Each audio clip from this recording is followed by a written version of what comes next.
You chill? It's live stream. Yeah, you hear that? Yeah. Okay, cool. I didn't know you wanted that. The goat.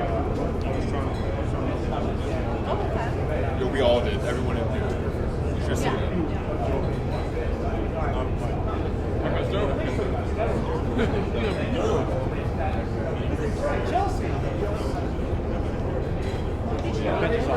Oh yeah. John So you was first round.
They're not saying anything to it yet.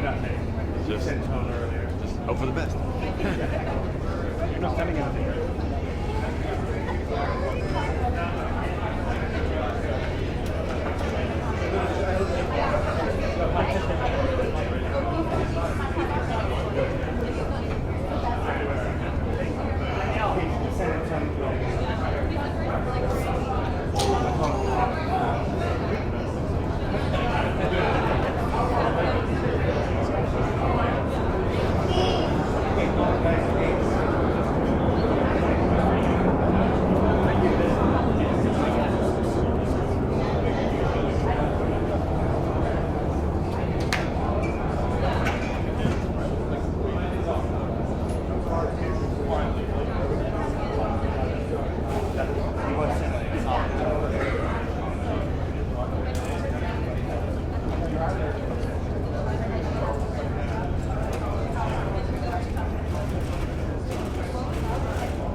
I'm just gonna have to go with one because I'm by myself.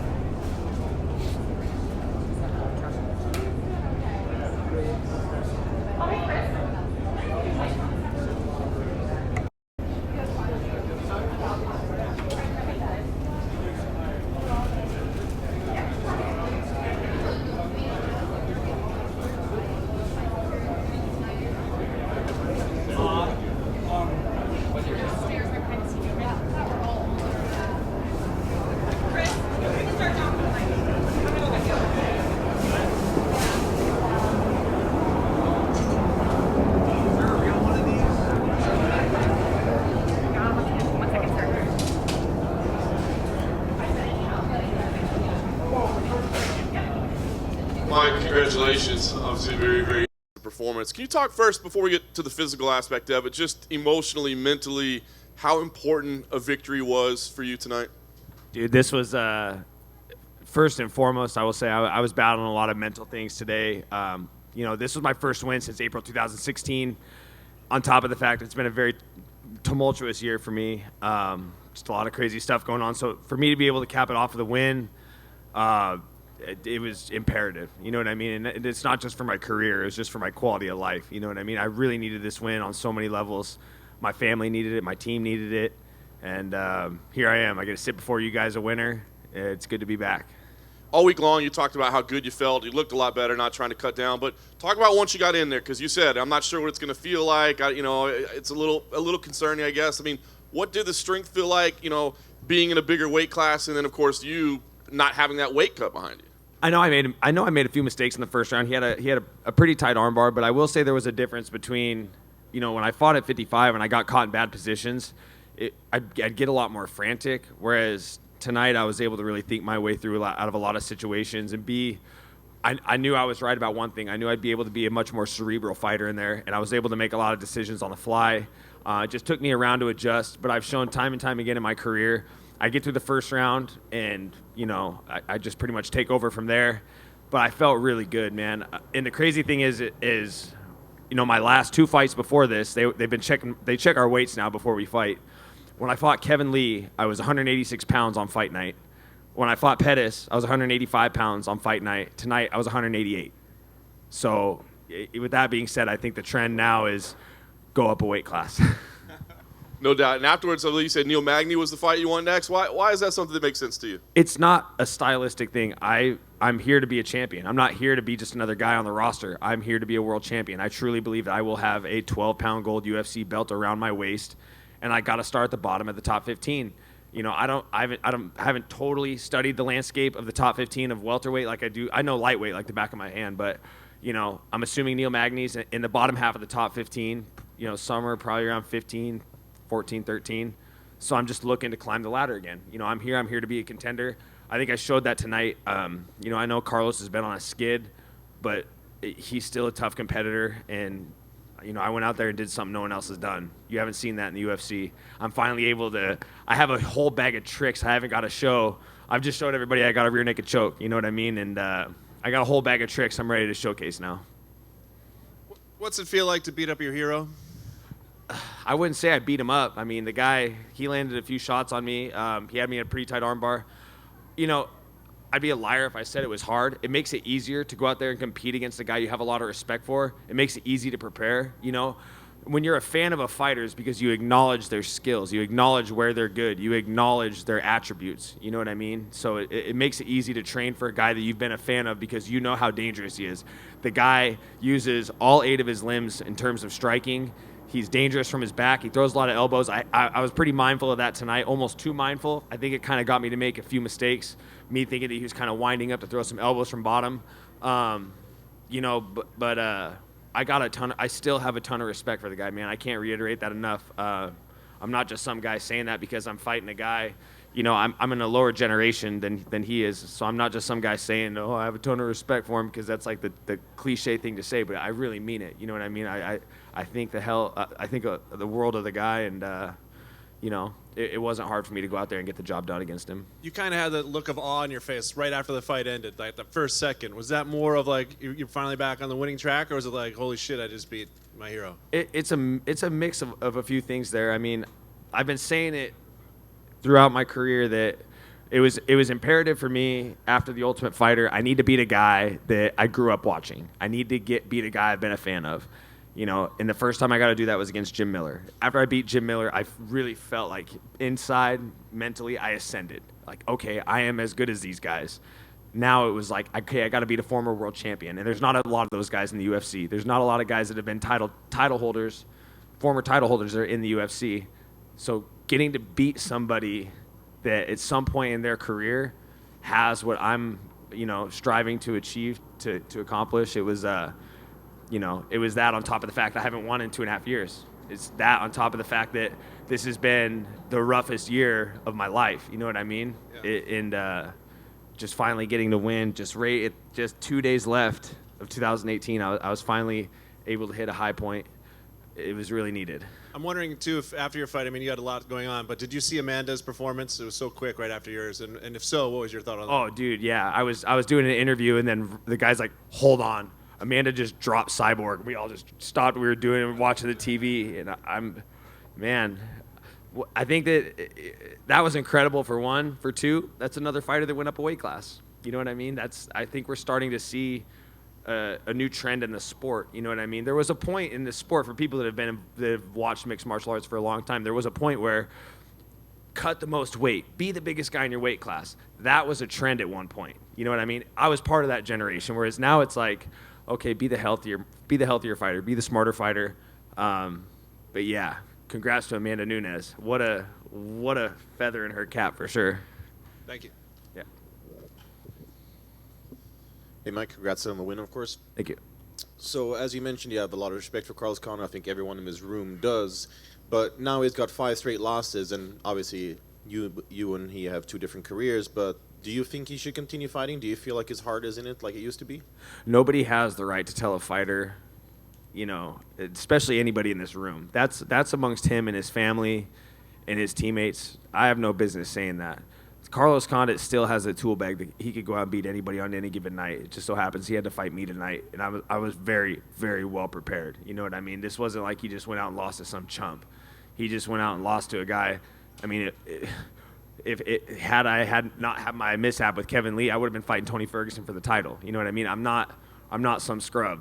I've been on the brink of title fights. You know what I mean? I'm a tough guy. So, that's amongst him and his family and his team. But if that is, I don't want to be the guy that he ends his career off of. I would like to have it be someone else. I don't want it to be me. But if this is the end, I mean, fucking what a ride he's had, dude. The guy, two major world titles across 2 organizations. He's competed against some of the best in the world. I hope this isn't it for him. And speaking of titles, you're now in your new division. Most of us here expect you to be ranked after this. How do you feel about the title picture? Because it seems a little unclear about who's fighting who, if Woodley's going to fight Covington, or if Usman's in the picture. I like the title picture here better than lightweight. Oh, yeah. Lightweight is just, you want to talk about a cluster. You have Ferguson, who's the interim champ. You got Khabib, who's undoubtedly the undisputed champ across the board. You got Conor, who could jump in and get the title fight if he wants it anytime. You know what I mean? Dustin Poirier sitting in the fringes with, in my opinion, the guy has the best winning streak in the UFC right now in terms of the resume. I mean, Dustin Poirier's win streak is phenomenal. There's a lot of X factors in that division where I'd rather be at 170 where there's just 3 guys. You know what I mean? It's one champion, one interim champion, and then Usman. You know what I mean? Pretty easy picture. By the time I work my way to the top, that'll all be sorted out. So I'd rather be in this clusterfuck than that one. Pardon my language. Great answer. Thanks. Thanks.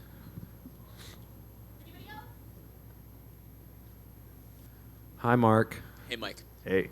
When you say you need to be the more cerebral fighter at 170, what does that mean exactly?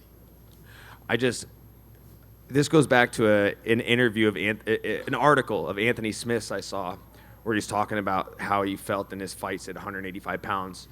And I could totally relate to it. He's talking about how when you go through that hard cut and you go compete, you're just kind of in a fog. Your best shot at winning is really just putting the gas pedal to the floor, going for it, and hoping for the best. And when I was in there tonight, when you go through a hard weight cut, you're draining fluids from every part of your body, including up top. You know what I mean? So I only had to cut a pound the day of weigh-ins. I didn't have to totally drain my body. I didn't look. I mean, if you saw the way I looked at weigh-ins when I fought Pettis, you know what I mean? That's complete, total dehydration. I didn't have to put my body through that. I didn't have to put my brain through that. So when I got in there tonight, I was literally making decisions. Like I was able to, like, I can compete, I can maintain a high pace, but I can make decisions about what I want to do. I can make decisions on how I'm going to escape submissions. That's being a cerebral fighter. And it's hard to be a cerebral fighter when you're totally dehydrating yourself and then giving yourself, you're not giving yourself great odds at winning. I've done it through my career, but that was that wasn't smart fighting. That was me just like, hey, my best shot at winning is I just kind of dump the gas tank and hope I catch this guy. You know what I mean? So, being cerebral in there means being able to make decisions on the fly, no matter what the pace of the fight is. Do you wish you went up sooner? Yes, I do wish I went up sooner, but thankfully, I just turned 31 this month. I'm in the prime of my career. I haven't taken too much damage. I haven't been in a ton of wars. We train really smart back home at Sick Jitsu. I'm not in a lot of gym wars. My body's at 31 years old and almost 11 years in the sport. I haven't taken a ton of damage. Knock on wood, I haven't had any major surgeries. I'm definitely in the best. I'm in my prime. This is my prime. I wish I would have done this sooner, but I'm just glad I did it now. And I'm really looking forward to 2019. And just last thing, you said this is the toughest year of your life. What were you referring to? What the outside of the cage stuff, the McGregor, Sally? Yeah. I mean, you already know. It goes all the way back to, starting 2018 with a loss with the Kevin Lee thing, 223, 226.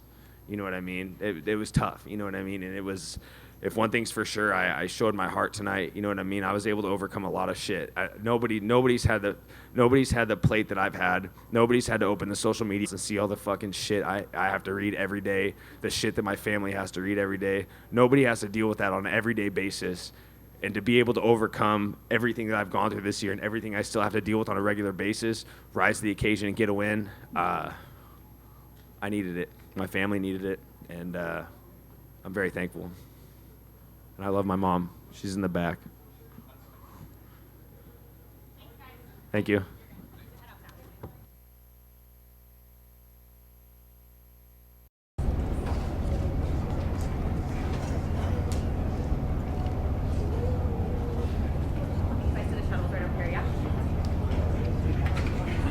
I know.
Hello, everybody. Tonight's attendance was a total sellout. Gate was 2.06 million. Attendance was 15,862.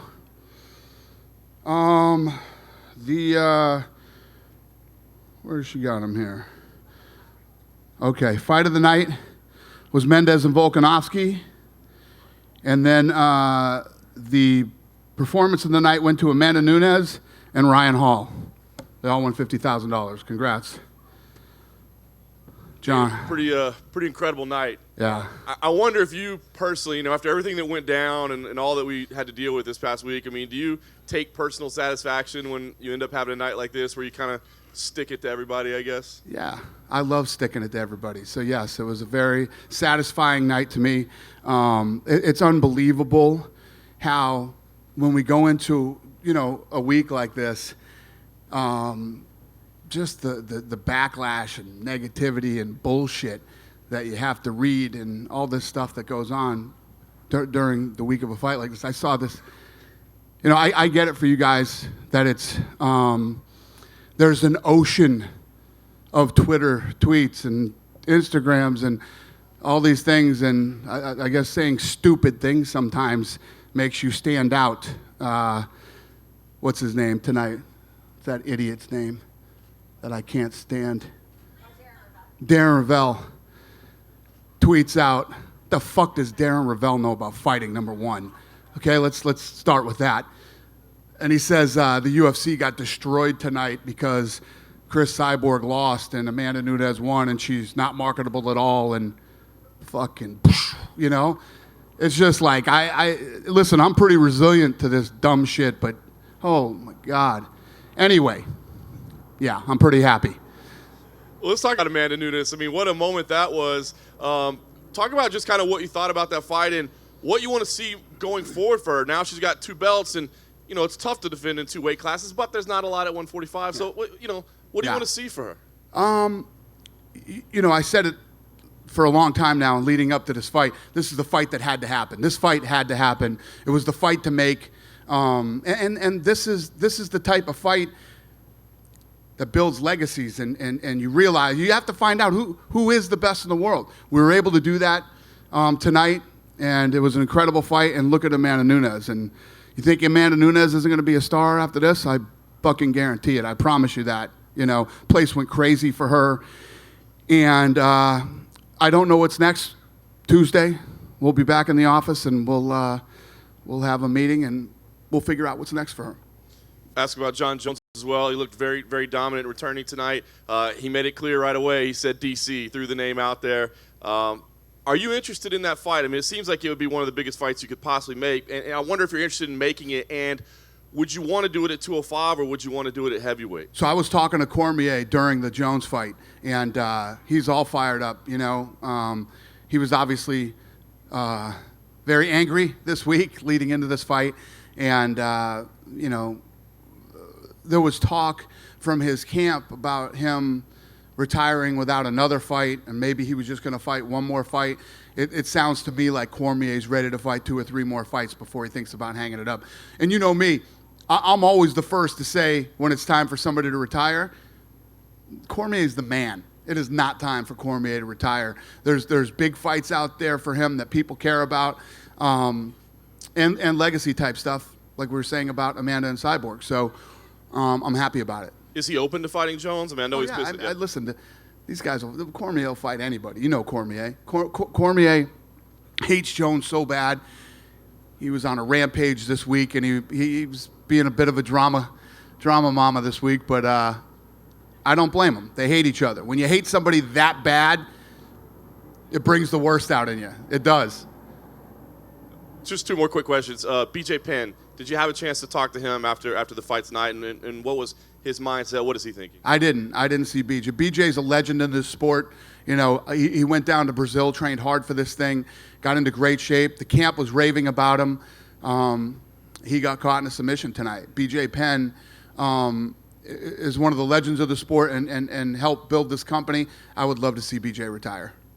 BJ Penn has nothing left to prove. You know, I say it all the time. Fighting is a young man's game. This is not for older men. BJ is a multiple-time world champion in multiple divisions, and he's got nothing to prove.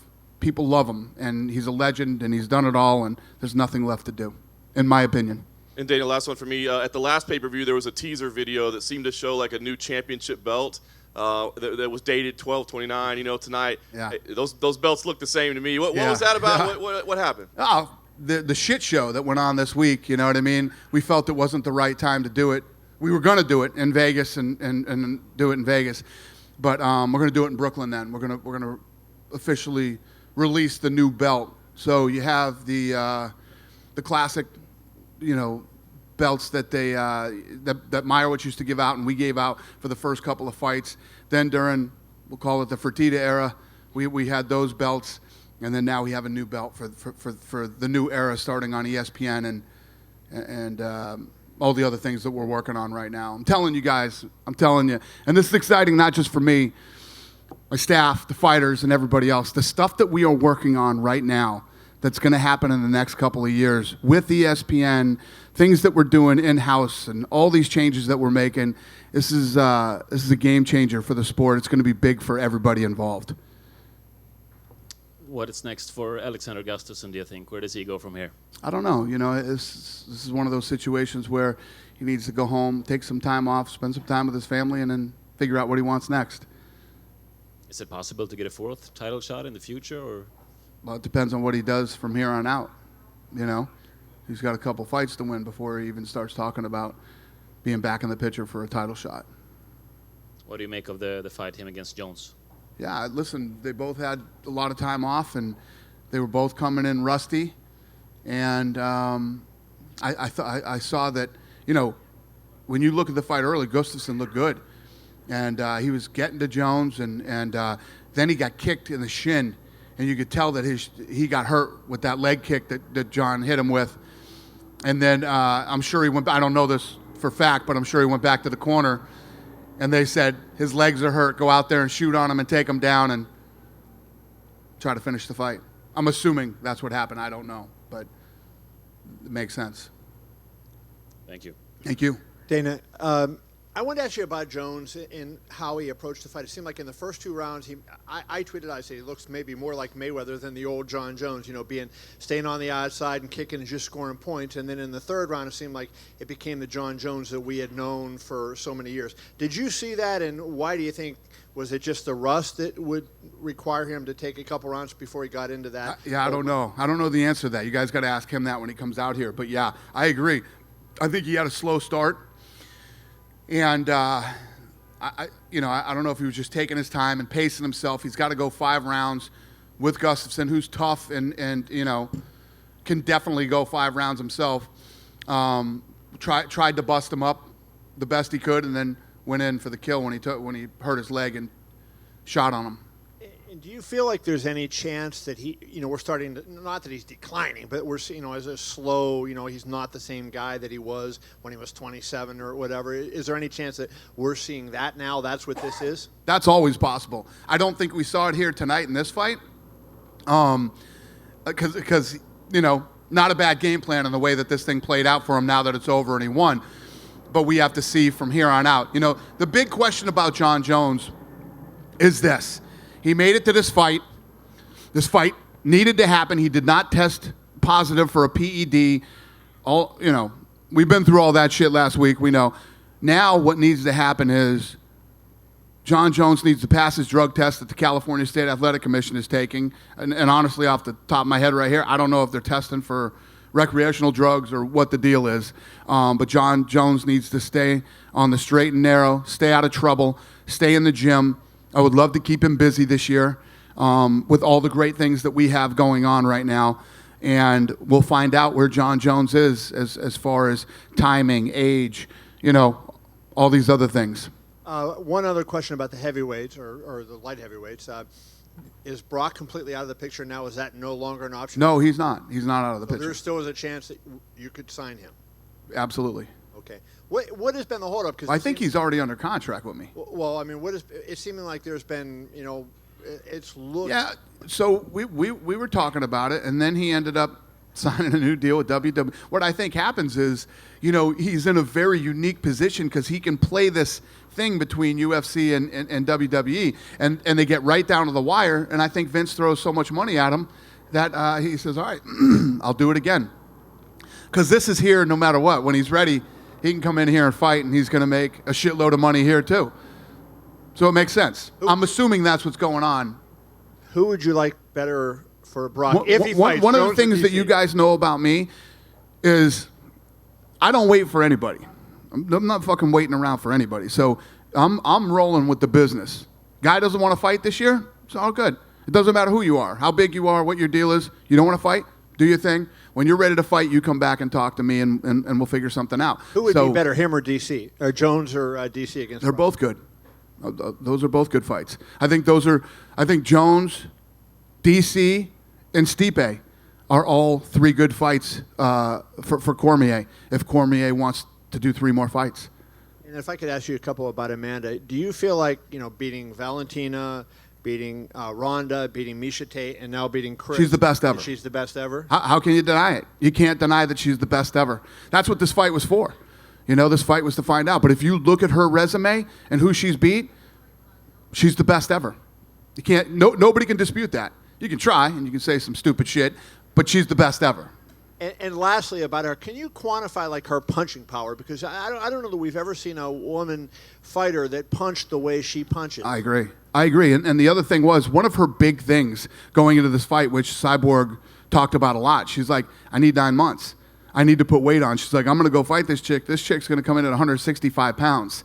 I need to put more weight on or whatever. I don't necessarily always believe in that. You know, when you put more weight on, it slows you down. You know, you're not used to carrying that kind of weight for 5 rounds. The list goes on and on of reasons that I don't think that's absolutely necessary. But she looked damn good tonight. She looked strong.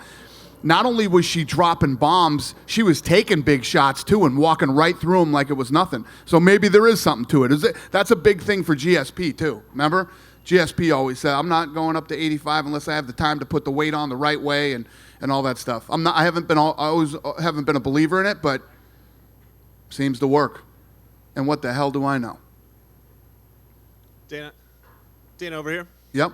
Hey. Were you stunned in the fashion of which Cyborg lost tonight? Yeah. I mean, listen, some of the guys that I talked to this week, you guys, I said I picked this to be the fight of the night. I thought it was going to be the fight of the night. And it obviously went the way that I thought it would go, but I thought it would be that way, but much longer. I thought those two were going to, because those two didn't waste any time. They went out and started blasting from the minute the bell rang. And that's what I expected. And I expected that to go on for a while until somebody started to get tired or somebody got clipped. It's like the Mendez-Volkanovski fight was exactly the way I thought it would be, except it didn't start that fast. I thought it would start right away. It took a minute, but I expected that fight to go that way, and one of them was going to get. And when you're sitting there watching this, and you can kind of feel the wave in the arena of everyone getting fired up. Yeah. Are you thinking like, holy shit, she's going to end it right here, like everybody else was thinking? Yeah. It was. I mean, the roof came off that place when that fight ended. It was, you know, that was as exciting a fight as you'll ever see. And what makes it even bigger are the stakes. You know, you have 2 of the baddest women fighting to see who the baddest is, both world champions in 2 different weight classes, and they come out and start bombing like that. It's just, there's nothing more fun. You couldn't ask for anything better, and that type of a fight with what was at stake. Thank you. Thank you. Well, Dana, so if I can just get you to clarify, Alexander Gustafsson could potentially get a 4th chance depending on his next couple of fights. Well, we have to see what happens. First of all, sitting here right now, I don't know what Gustafsson wants to do. I don't even know what the guy wants to do. Have you spoken to him? No. In the octagon, I saw him and asked him if he was okay, but that's it. You know, I don't know what he wants to do. I'm sure he wants to go home, be with his family, and relax for a while, and then he can figure out what's next. When we do figure out what's next, you know, he's got to get out there. I don't know how many times he's going to fight this year, who he's going to fight, if he's going to win, how he's going to win, any of those things. There's so many factors that go into where he ends up. And you've mentioned previously that you're hoping to see Conor return sometime this year. Do you have any idea against who? There's been talk about Poirier. Well, unfortunately, we haven't gone before the Nevada State Athletic Commission yet. That still hasn't happened. I don't know what the hell's going to go on until that happens. In an ideal world, who would you want to see him against? And the Nevada, and if you look at hopefully coming back in the summer or sometime around there, we got Habib, who will come back after his suspension. You got Tony in there now. Max Holloway could possibly move up in that weight division. There's so many great things that can happen in that division right now, but none of it can even begin to play out or even begin to think about it until this stuff's done in Nevada. And finally, Alex Volkanovski, he was obviously on top of him, over the moon after his victory. He beats a number 5 guy. Moicano didn't make weight when he was supposed to. How far is Volkanovski from a title shot? Yeah, listen, he beat a real guy tonight. Beating Mendez is a big deal. I have a lot of respect for that guy. He's been in some incredible fights. I mean, his fight with Jose Aldo in Brazil was one of the best fights I've ever seen. And, beating him's a big deal. So he's in a very good position right now, and we'll see what happens. Thank you.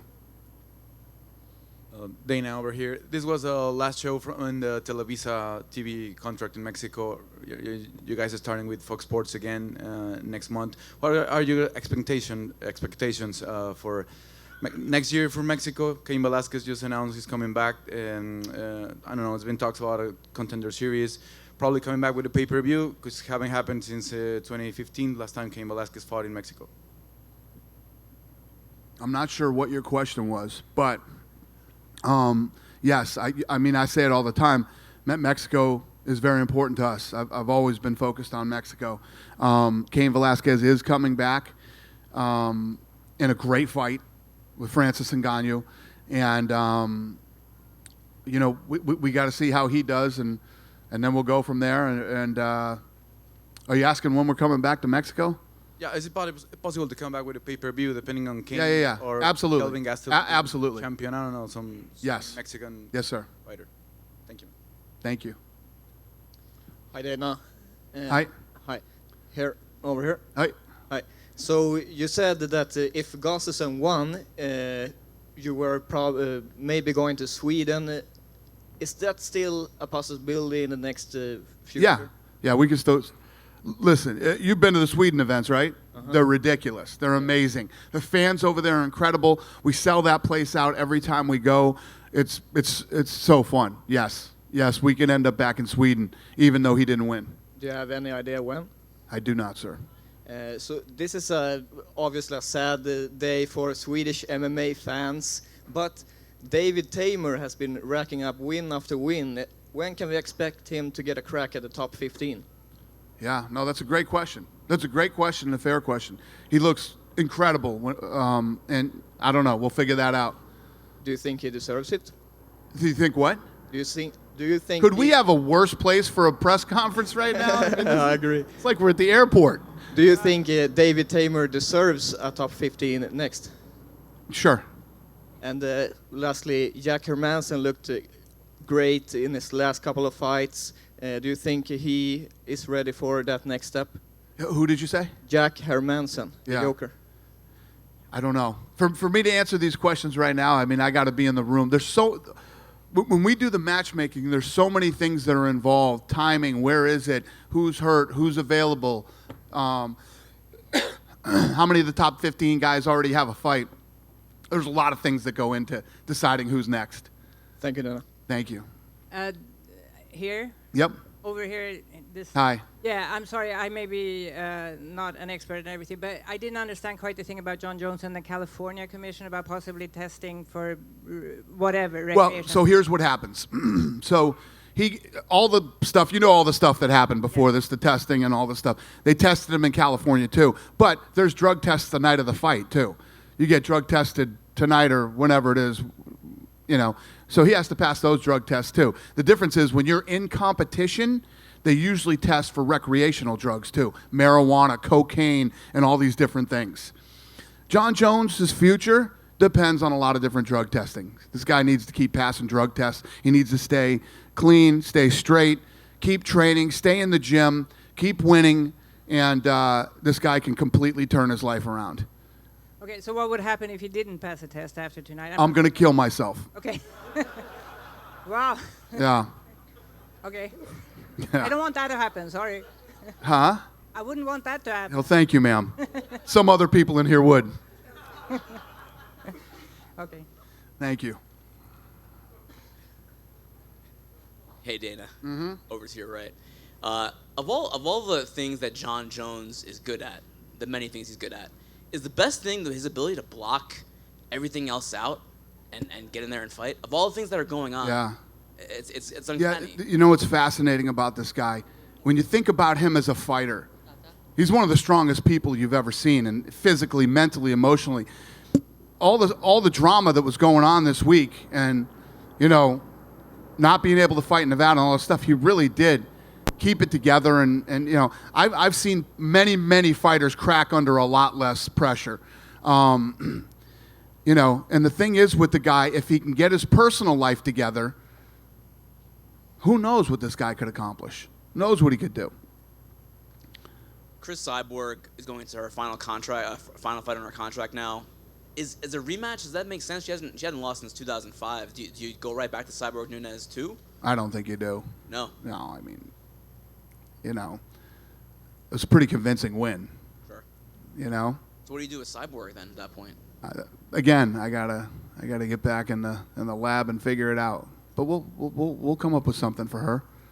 A couple last things.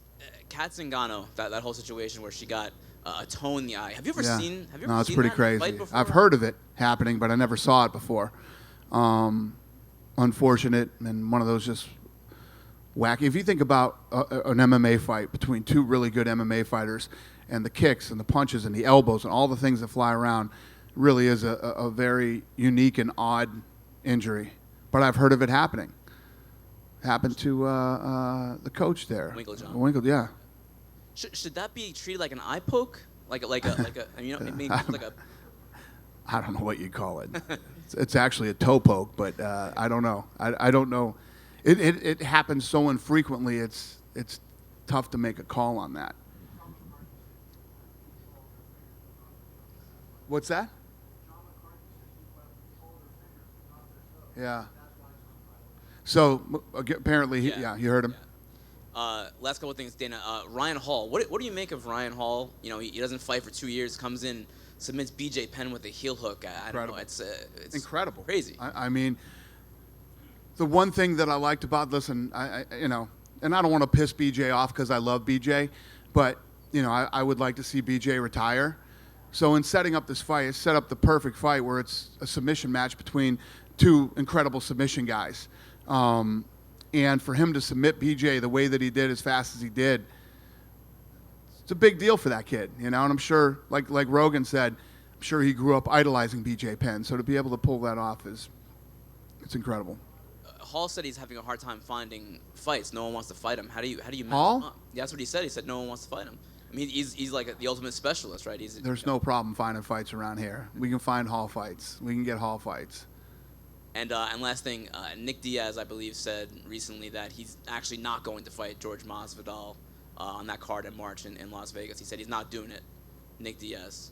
Any response? Any clarification on that? I think that's pretty clear. All you got to do is watch his Instagram. I don't think it looks like he's training for a fight. So that fight's not happening. That's yeah. It. No. Okay. Thanks. Yeah. Yeah, Dana. Yeah. So Cyborg was really the only featherweight fighter, pretty much. She and Megan Anderson were really the original featherweights in that division. Now that Amanda is the featherweight champion, do you have her defend that belt? Do you hire new girls to fight on that division? What's the future for that division? I don't know. I gotta figure that out. I need to talk to Amanda and see what she wants to do, and we'll figure it out. You said that you saw that fight going kind of what it went and Amanda winning. Why were you confident that Amanda had what it took to take out Cyborg? Well, I didn't say that I saw that fight going that way and Amanda wins. What I said was, when I I called that the fight of the night. I thought that was going to be fight of the night because that's exactly the way I thought the fight would go. That those guys would be blasting each other from bell to bell until somebody fell down. And obviously Amanda came out and made it quick. But I expected that to be that type of a fight is what I was saying. I'm sorry, I misunderstood. That's okay. Now, I have a question about the UFC event in Fortaleza. Jose Aldo is now on that card against Renato Moicano, but that's built the co-main event to Rafael Assunção against Marlon Moraes. Why is that? Why isn't Jose Aldo the main event for that event? I agree with you 100%, sir. He wanted to be the co-main event. He didn't want to fight 5 rounds. He wanted 3. So it was Aldo who asked for Correct. the co-main event? Right. All right. I agree with you. That should be the main event, 5 rounds, and should be the fight. But he said, I want a 3-round fight. And you don't say no to Jose Aldo. Are those 2 fights, Rafael versus Marlon and Jose Aldo versus Moicano, number 1 contender fights? I don't know if I'd call it. Obviously, the Sunciao fight is, yeah. That's a number 1 contender fight. And lastly, I want to ask about something that you were saying during the summer, that the morning weigh-ins were gone and that you guys were going back to just having the ceremonial weigh-ins be the official weigh-ins. Right. Since then, you haven't mentioned anything, and it stayed all throughout the year. What happened? That's a good question. I don't remember what the hell happened to that. You're right. I forgot about that. I don't remember what happened. Does it mean that the morning weigh-ins I think that a lot of stayed? people were complaining about it, the fighters and stuff, and maybe we just said, okay, then we won't do it. I don't remember exactly, though. We could find out from my people. I don't remember exactly what happened, but I think that was what happened. And do the flyweight division stays after Cejudo versus Dillashaw? We'll see what happens. We'll see what happens. Dana, you just mentioned that the Stockholm cards are typically pretty crazy. Are there any plans to expand to any of the other Nordic countries? For instance, Finland has Makwan Amirkani, Teemu Packalén. A number of different countries have really active and excitable fights. Yeah, I say this all the time. I mean, we're going to go everywhere. We're going to continue to go everywhere. And some of the things that I said earlier we're working on for 19 and 20, I say this every year, but every year we take the sport to another level. We literally take it to another level every year. And I have to say that this year, the stuff that we're working on is going to be our most progressive year in the history of the company. We got a couple things we need to get through here in the next several months, which I'm very confident will happen. And we're going to blow your minds again. I'm looking forward to it. Are there any specific plans for countries like Finland, though? No, not right now, off the top of my head. Thank you. There's a guy named Pete Dropic who handles all of our venues and scheduling, and we all get in a room, we sit down, we start looking at different places, what's available, when, what fighters are available for those shows, and we make decisions to move into a new city or a new country or, you know, whatever it might be. So a lot of that stuff isn't in place yet. We're still working on it, especially now with ESPN. Schedule is actually tougher to make with ESPN because these guys are wall to wall with, you know, with sports. Dana, it sounds like you do have a lot of exciting stuff coming up next year. When you look back on 2018, though, I mean, there were some highs and some obviously some difficult times in general. I mean, how do you characterize 2018? That was a great year. I feel it was a great year for us, a great year for the sport. Our last year with Fox in a 7-year deal, these guys were amazing to us. It was a really great relationship. It was fun, and then as far as lows. This is a crazy-ass business we're in. I mean, we just moved this event in 3 days. You know, there's always something going on here. This business is worse than a hair salon, man. It's so much drama and crazy bullshit in this business, but it's part of what makes it so fun, too. And then obviously there's a big card coming up in Australia with Volkanovski's win. I mean, Robert Whittaker is obviously a big star doing amazing things. Yeah. What can you sort of, you know, point at that you guys did so right in that market? Listen, Australia is full of fight fans, man. That whole area over there is insane. And that's another one. I can't remember because it feels like it was 3 years ago to me. But we put that thing on sale and it sold out in like a day or hours or something. I can't remember how fast, but it sold out so fast. You know, Israel versus Anderson Silva and then obviously the main event with Whitaker and Gastelum. That card's going to be sick. I'm flying over there for that one. I can't wait. And, you know, for those of you from the media that have never seen a fight live in Australia, trust me, go to this event. The crowd is insane. It's going to be a very, very fun event. I hope I answered your question. Dana, one of the first things that Amanda Nunes said is, Dana, I have to be in a Hall of Fame. What's your comments on it? She said, Dana, I have to be in the Hall of Fame? Yeah. You're a little young, lady. Calm down. Slow down. She's obviously going to be in the Hall of Fame eventually. She's the greatest female fighter ever. There's the you know, you fight in England, or you can fight over here, or you can fight over there. Figure it out. Will we see more UFC events in Russia in 2019? Yes. Thank you. We good? You done with me? Oh, this guy. Go ahead.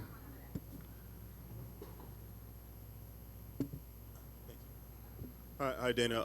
Just wanted to ask you if there was any sort of contingency plan in place in case Nevada is ready to suspend John Jones when they reconvene. I don't think that happens. I don't think that happens. I mean, listen, if that was the case with Nevada, if Nevada was seriously concerned about it, the reality is Nevada couldn't do a hearing. They could have done it on Friday. And I talked about with some guys the other day. I'm a degenerate gambler, but I ain't that much of a gambler, okay? I wasn't willing to risk that. If I have an ace and the dealer has an ace, I'm taking even money all day. So we moved the thing to California. They could have stopped us from moving to California. They could have told California they weren't comfortable with it. I don't see John Jones having a problem getting a license in Nevada. He didn't do anything wrong. Gut feeling or lines of communication open with Nevada right now about what you can expect when they reconvene? I don't know what to expect, but I would be blown away if they didn't give him a license to fight in Nevada. It makes no sense. Makes no sense at all. We good? Yeah, go ahead, buddy. Yeah, it's coming. Dana, so, you know, you and Oscar have been sparring again and back and forth. What's really at the source of your conflicts here? What started, first of all, this all started with him telling people not to watch Mayweather versus McGregor. Who does that, you know? Then he came out and said that, you know, he basically lied about what guys had been paid, what we were paying fighters, what Chuck Liddell made, what Tito made. He's a liar. And I called him out for being a piece of shit and a liar, basically. And, you know, he's said that he's going to try to take over with his MMA, of course. And you've talked about boxing. Are you still trying to get into it? Now you're with Roy Jones. Wait till you see what we do this year. Wait till you see what happens with Oscar De La Hoya in the next 3 years. So what's your prediction for the zone? Listen, you guys know me, man. Some of you have known me for a long time. You want a battle? I'm your guy. I'm your guy. Let's do it. Good? Thank you guys very much. I appreciate it.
go.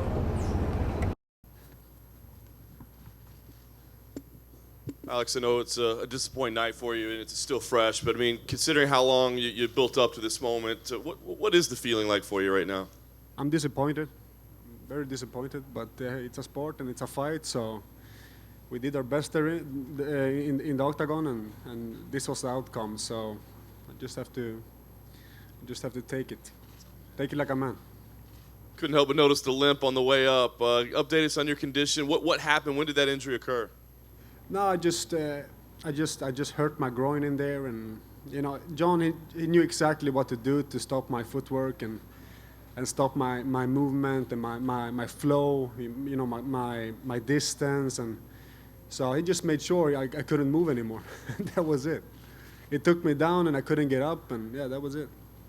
You look like you went over and had a pretty lengthy exchange with them. Can you share with us what was said between you two after the fight? No, we just mutual respect.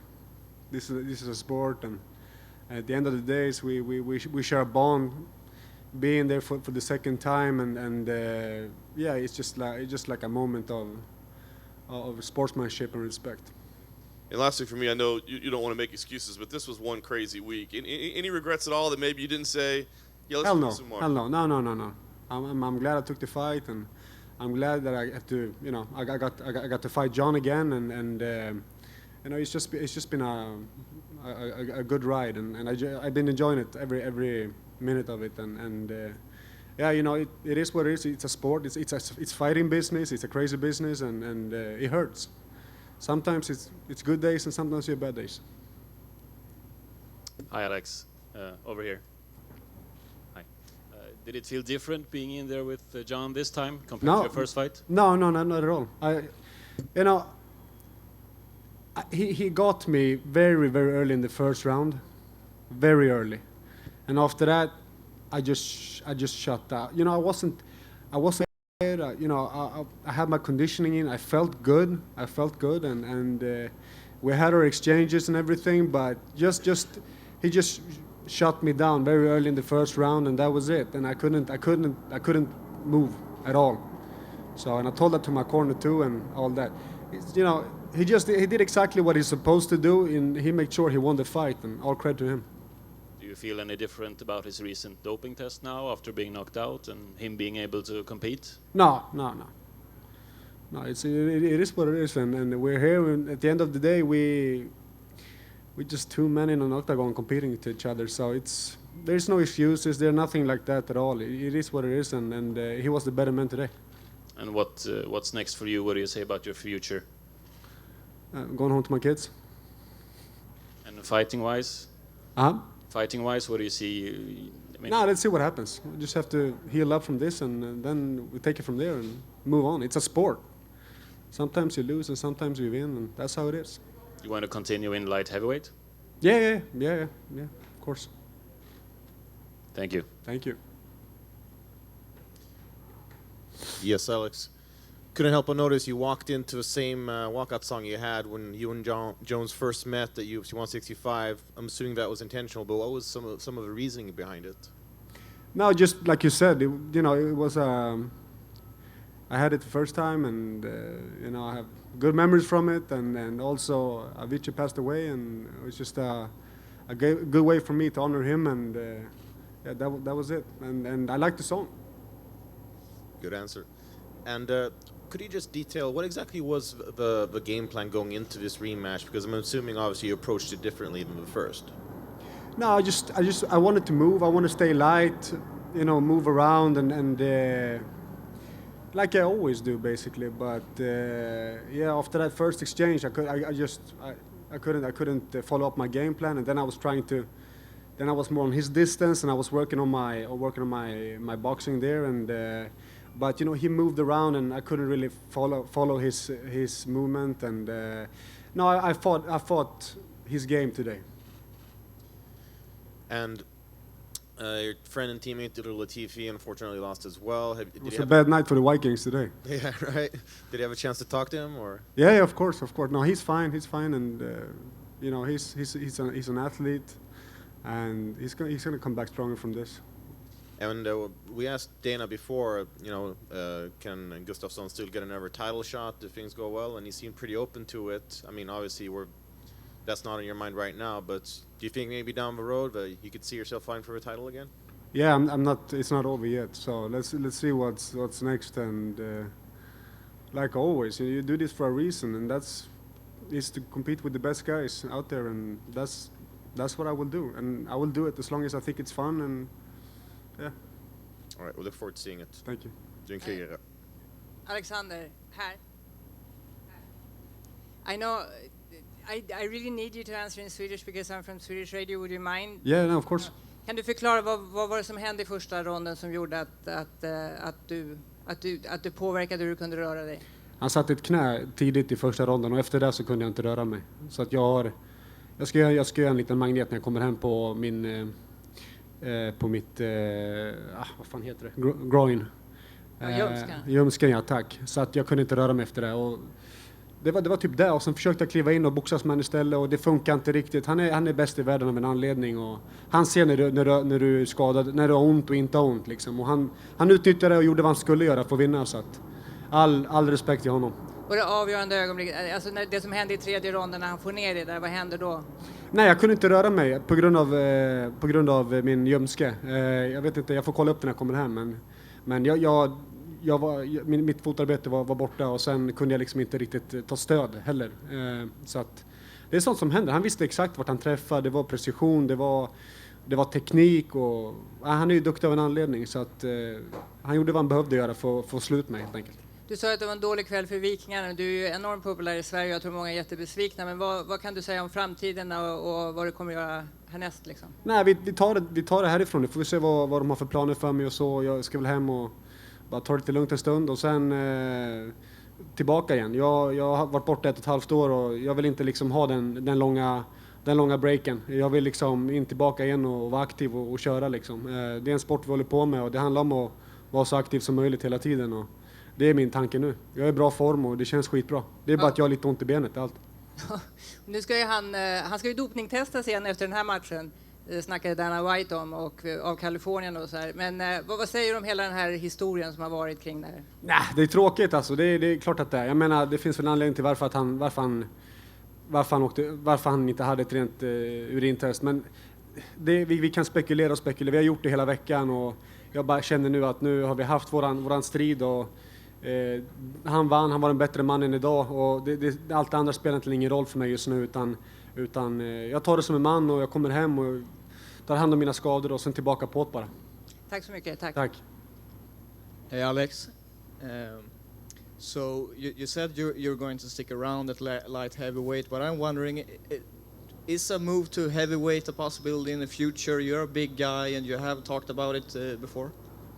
Yeah, of course. The heavyweight division is also an alternative, but yeah, I have no idea. Let's see. I'm here to fight, either if it's a light heavy or heavy. I have to talk to my coaches, my team, and see what's next. Can you explain how much this rematch against John Jones meant for you? Well, it meant everything to me. This is not football or tennis. We are practicing it, and it's pure fighting, and every fight is life changing for you. So it meant everything to me, and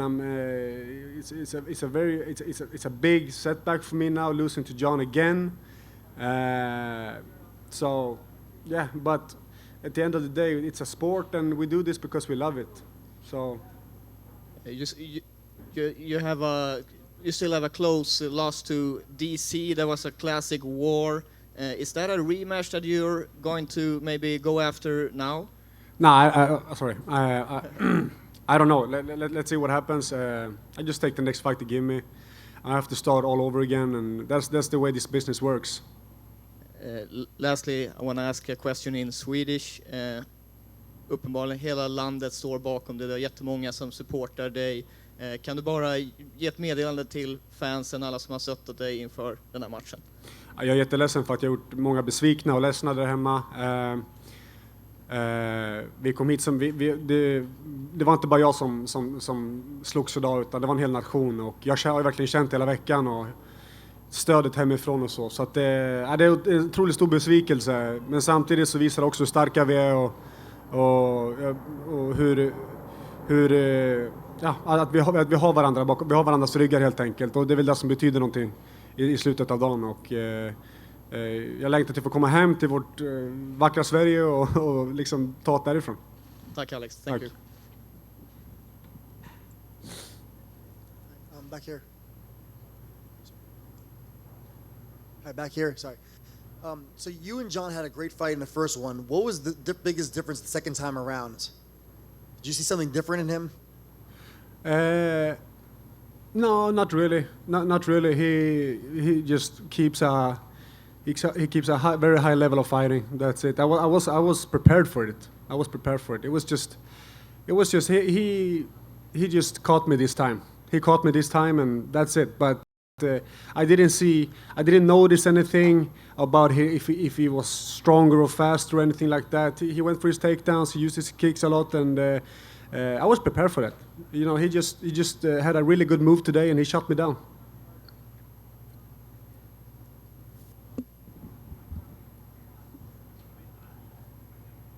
Anyone else?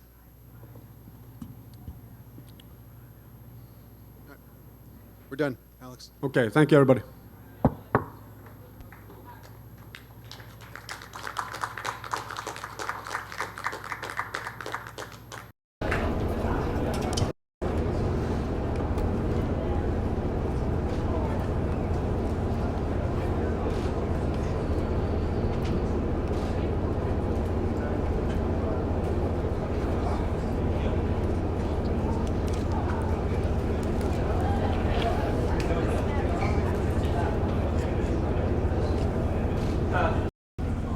I'm gonna walk.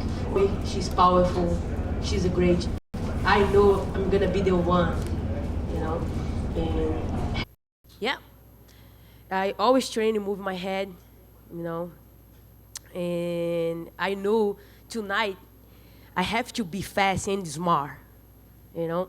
And this is MMA. You overhand, bomb overhand, and I know I'm gonna get it that done. And happen. With the wins, you know, wins over Miesha Tate and Ronda Rousey, how does it feel to know that everybody is now calling you the greatest women's fighter of all time? Helping me a lot. Like, to becoming who I am today, that fight needed to happen. In what way? Oh, you know, changing, like, to be more calm, you know, to be more confident, and training smart. You know, I used to train only training, like go to the gym and then do everything hard as possible, think it is the way it's supposed to be. But it's not. You have to train smart. You have to have a coach around you is smart as well. And I have, you know, I have my team behind me, behind America Top Team is the best team on the planet, and we are smart. And this was the key. Hey, Amanda, congratulations off to your right over here. You came out of the cage in celebration right after the knockout, and I think you went over to Dana White, right? You went over to Dana. What did you say to him? Come here and celebrate with me. Because I text directly to Dana White. I won this fight. Make this happen for me, please. And then he texted me back, I will make this happen for you. And that's why I went to him, and then he celebrated with me. When did you text him that? I'm not sure. I'm not sure, but was right after her fight, maybe against Holly Holmes, right? I think so. And then I text him, and then he said, you got this. I said, okay, let me know. I need some time because I need to get ready, you know. I'm very small right now. 135 is making me walk around like very small. And let me put it some weight, and I'm going to be strong. I'm going to take that belt. I'm 100% sure. Make this happen, Dana. And then he make it tonight. I prove I was right about that. Did you feel almost better at 145 than you usually do at 135? Because it seemed like, I mean, you looked pretty terrifying in there. Yeah, actually I did. I eat very well. Was good camp. You know, I have couple injuries line up in this camp. I have to stop like 1 week. When I come back from Nina's fight, I got sick, and I have to stop once again to like recovery, and I have to stop. And it's always hard to stop when your camp is like when the fight's right in the corner, and you concern a lot. But I keep focusing. You know, when I was at home, I still like working my brain to be strong and work very well. Chris hadn't lost since 2005. Obviously, it was a pretty definitive win for you tonight. But would you consider giving her a rematch, considering she hasn't lost in so long? I don't know. Let's see. I wanna like go home and then sit down with my coach. This moment is huge in my life. You know, I have to process it. I can't think about anything else right now, honest. And see what is gonna happen next. Most important question. Does this mean Nina gets her car now, her new car? I got it, the bonus. You did. I did it. Boom. There you Nina go. spreads her car. It's on video now, so But you can't renege. Yeah, but when I was in Vegas, my sinusite was pretty bad. Like the whole week, I look at Nina like, this is crazy again. No, like we have to do something about that. I have to talk to Sarah to see the medicine because I can't fight like that. My head was crazy. And then when I wake up, the fight's gonna move to LA. Whew. Like I have to go to a better client, you know? And then when I saw that, I say like everything's in my favor. Like even that. Move the whole card. Like this is amazing. And I was very happy, you know? And I have a lot of respect for Cyborg too. You know, she's a great fighter. You know, I was very happy to share the cage with her. And I hope she do well.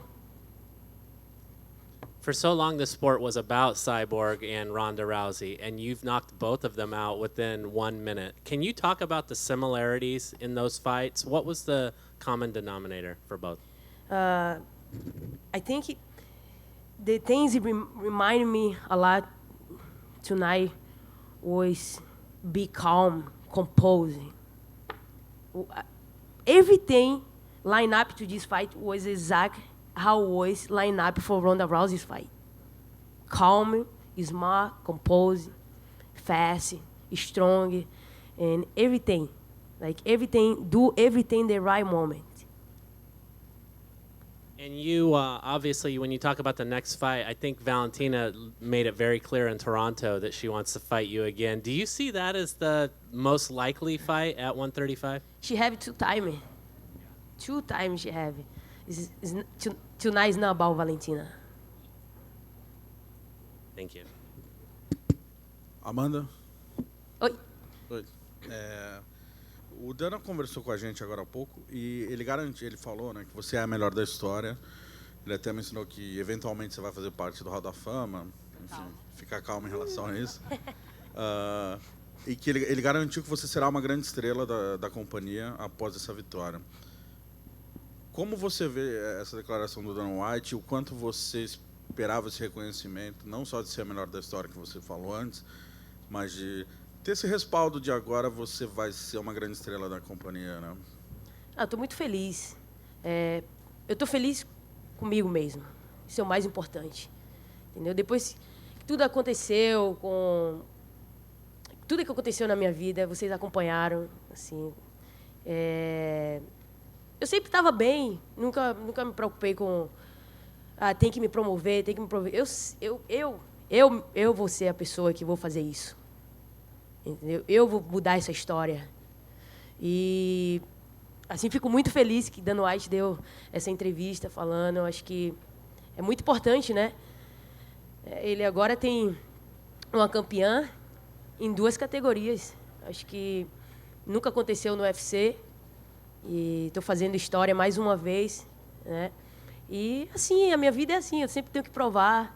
Eu gosto disso. Isso me faz forte. A atleta que eu sou hoje é por causa dessas coisas que acontecem em minha vida. Então, eu só agradeço por ser forte, por continuar evoluindo mentalmente. Eu acho que o mais importante é entrar e fazer história, ganhar a luta. É isso que eu penso. E assim, eu estou muito feliz com minha vida, muito feliz com tudo que eu tenho hoje através do meu trabalho, né? Através das pessoas que sempre esteve ao meu lado me ajudando, meus coaches, minha família, sempre acreditou, minha namorada, my fiancé. Então, assim, eu estou muito feliz. Eu acho que agora, então, a felicidade daqui para frente vai ser em dobro. Certo. Você mencionou sobre fazer história. Um ponto que me chama a atenção é, da categoria de baixo, da 5-7 a Valentina, você já venceu 2 vezes. A da de cima seria a Cris, que também é a sua categoria, você venceu. Da sua categoria, a Ronda e a Misha, você venceu também. Das campeãs, a única que falta, entre aspas, é a Holly Holm. Mas eu me refiro ao legado, né, essa coisa de fazer história. Depois de ter feito isso, venceu, juntando a Ronda, a Misha e a Cyborg, não dá 5 minutos. As 3 lutas. Depois de ter feito tudo isso, a primeira 2 campeãs, a primeira brasileira a vencer, o que fazer para aumentar esse legado? Eu acho que eu vou lutar com o Daniel Cormier agora. Tô brincando. Vamos ver, né? Daqui pra frente, o que vai acontecer. Aí tudo muda rápido nesse mundo, viu? MMA é uma caixinha de surpresa aí. Vamos ver o que tem pra mim. Eu acho que essa noite é minha. Eu não vou chamar ninguém, não vou desafiar ninguém. Essa noite eu vou aproveitar. Essa noite é minha. E ninguém vai tirar isso de mim. No momento agora eu só quero aproveitar, tomar uma cervejinha, relaxar, falar com minha família. Vou para o Brasil comemorar com o meu povo brasileiro que esse título é nosso. Continuou no Brasil, né? Sou muito feliz. Sou muito feliz também por ser brasileira. Tenho um orgulho grande pelo Brasil. Eu tive que sair do país para conquistar os meus sonhos. No momento, quando eu saí do país, eu realmente tinha que sair, senão eu ia parar de lutar. O UFC não estava no Brasil ainda, não tinha shows ainda. Então, eu tinha que fazer algo para isso tudo hoje acontecer. Então, e agora eu vou retornar ao Brasil e vou levar essa felicidade para o meu povo brasileiro. E eu espero que estejam todos felizes lá.